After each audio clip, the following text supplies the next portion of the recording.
In this Delta drop, we're going to review the difference between short and long-running queries, why they matter, and how to manage them. Queries are written in the SQL editor found in the workspace. A short-running query will terminate when you navigate away from the workspace, while a long-running query runs until it is terminated or has an error. This select star from my table is an example of a short-running query. It's going to read from a DeltaStream object and display the results. There is no destination other than the workspace. A long-running query will typically be reading from a streaming source, doing filtering or enrichment, and then writing it to a destination. In this example, we're filtering some data from a Kafka topic and writing it into another Kafka topic.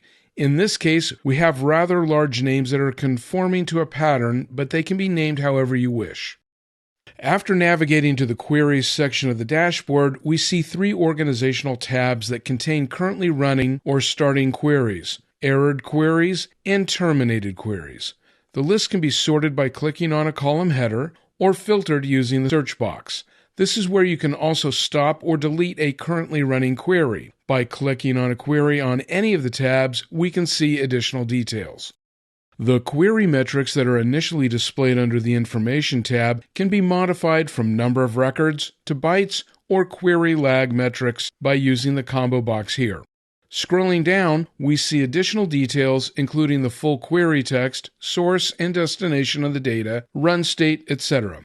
Scrolling back up and switching to the Events tab, we see just two events, which is when the query was created and the current status. In addition to those two statuses, there are 7 others that include errored, terminated, paused, rescheduled, terminate requested, pause requested, and restart requested.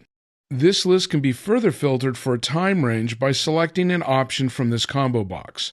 To wrap up, let's take a look at the Terminated tab. You can see that we have over 6,400 on this tab, which makes the search and sort a handy feature. Note that both the short and long-running queries are available here and can be inspected in the same fashion as previously demonstrated. This can also be used as a useful tool to find a previously used query that you might not be sure the details of and want to use again. We learned about the different types of queries and how to monitor and manage them in DeltaStream. Visit our website and sign up for a free trial to try it for yourself.